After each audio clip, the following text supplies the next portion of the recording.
Hi hello నమస్తే welcome back to our channel princess Brinda. ఈరోజు మేము టమాటా చట్నీ పెడుతున్నాం. టమాటా చట్నీ అంటే నార్మల్గా పచ్చిమిర్చితో పెడతారు, కారప్పొడితో పెడతారు. మేము పండు మిర్చితో పెడుతున్నాం, మా అమ్మ పెడుతుంది. దానికోసం 2 kgs టమాటాస్, పండిన టమాటాస్ తీసుకున్నాము. 1/2 kg వరకు పండు మిర్చి తీసుకున్నాము. పండు మిర్చిని ప్లస్ టమాటాని మంచిగా కడిగి 2 సార్లు ఇలా క్లాత్తో తుడిచి కాసేపు ఆరబెట్టాము. తర్వాత టమాటాస్ని చిన్న చిన్న పీసెస్గా కట్ చేసాము. అదేవిధంగా పండు మిర్చిని కూడా చిన్న చిన్న పీసెస్గా కట్ చేసాము. ఈ పచ్చడి 3 to 6 months వరకు నిల్వ ఉంటుంది. మంచిగా ఫ్రిడ్జ్లో పెట్టేసుకుంటే చాలా టేస్టీగా కూడా ఉంటుంది. మీరు ఎప్పుడైనా ఈ పచ్చడిని ట్రై చేశారా? చాలా బాగుంటుంది. ఇలా మనం మామూలుగా అయితే సిటీస్లో అయితే నైఫ్తో కట్ చేస్తూ ఉంటాం కదా, ఇంకా కొడవలితో కట్ చేయడం చాలామందికి, ఊర్లో వాళ్ళకి చాలామందికి తెలుసు. సిటీలో ఎవరు కొడవలి యూజ్ చేయరు కదా. కొడవలి, ఈలపీట ఇలా ఊర్లలో ఎక్కువ యూజ్ చేస్తారు. మా అమ్మ చూడండి ఎంత ఫాస్ట్గా కట్ చేస్తుందో కొడవలితో. ఇలా ఈజీగా కట్ చేసుకోవాలి. వీటన్నింటినీ కట్ చేసేసుకొని ఇంకా ఫస్ట్ అయితే టమాటాస్ అన్నీ కూడా ఒక బౌల్లో తీసుకొని ఉడకబెట్టాలి. కట్టెల పొయ్యి మీద చేసాం, ఇంకా చాలా టేస్టీగా ఉంటుంది. ఈ ఉడకబెట్టిన టమాటాలలో కొన్ని వెల్లుల్లిపాయలు పొట్టు తీసినవి వేసి కలిపి మరి కాసేపు ఉడకబెట్టుకోవాలి.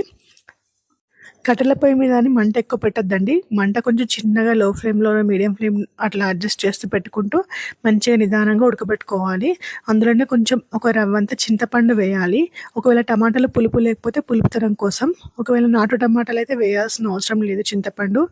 ఇంకొక ప్యాన్లో ఆయిల్ తీసుకొని ఇవి స్టవ్ మీద వేయించాము. ఎందుకంటే పొయ్యి మీద టమాటాలు ఉడుకుతున్నాయి కాబట్టి. మనం కట్ చేసిన 1/2 kg వరకు పండు మిర్చి ఏదైతే ఉందో ఆ పండు మిర్చిని మంచిగా ఆయిల్లో డీప్ ఫ్రై చేసాము. తర్వాత ఏం చేస్తామంటే మెంతులు ఒక 10 రూపీస్కి ఒక ప్యాకెట్ వచ్చింది. 2 ప్యాకెట్స్ మెంతులు అంటే 2 చట్నీలకు కలిపి చేసాము ఈ పౌడర్. మెంతులు ప్లస్ జీలకర్ర ఇవి 2 కూడా మంచిగా వేయించి పౌడర్ పట్టాము. ఈ పౌడర్ని ఫైన్గా చేసుకున్న తర్వాత ఇంకా నెక్స్ట్ ఏం చేసామంటే, ఇంకా పౌడర్ ఫైన్గా పట్టాక నెక్స్ట్ ఏం చేయడము, ఈ ఫ్రై అయిన పండు మిర్చి ఉంది కదా, చూసారా ఇలా ఫ్రై అయిపోయింది. దీన్ని ఆ పౌడర్ పట్టిన జార్లోనే వేసేస్తాము. పండు మిర్చిని ఫస్ట్ ఒక మిక్సీ తిప్పాక నెక్స్ట్ టమాటా పేస్ట్ ఏదైతే ఉందో ఉడకబెట్టింది ఆ పేస్ట్ వేసి సాల్ట్ వేసేసి నెక్స్ట్ మంచిగా మిక్స్ చేసాము. ఇంకా చట్నీ అయితే బ్యాచెస్గా ఇలాగే వేసుకొని నిదానంగా మిక్సీ చేసుకోవాలి. మీకు రుబ్బురోలు ఉంటే రోట్లో నూరుకుంటే ఇంకా టేస్ట్ బాగుంటుంది. ఫైనల్గా అయితే ఇంత పచ్చడి అయిపోయింది మాకు. 2 kgs టమాటాకి, 1/2 kg పండు మిర్చికి. దాంట్లో ఒక టేబుల్ స్పూన్ వరకు మెంతి పౌడర్, మనం ఫైన్ పౌడర్ చేసుకున్నాం కదా అది, ప్లస్ జీలకర్ర 1 టేబుల్ స్పూన్ వరకు వేసి మనకు రుచికి సరిపడిన సాల్ట్ ఉందా లేదా చూసుకొని దానికి తగ్గట్టు అడ్జస్ట్ చేసుకోవాలి. తర్వాత పోపు కోసం కడాయిలో ఆయిల్ తీసుకొని కొద్దిగా జీలకర్ర, కొద్దిగా ఆవాలు వేసి శనగపప్పును, వెల్లుల్లి, కొంచెం దంచిన వెల్లుల్లి వేసుకొని మంచిగా ఫ్రై చేసుకోవాలి.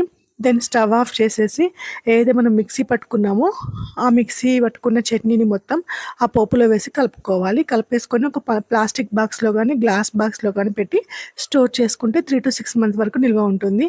చట్నీ మాత్రం చాలా చాలా టేస్టీగా ఉంది, పుల్లగా.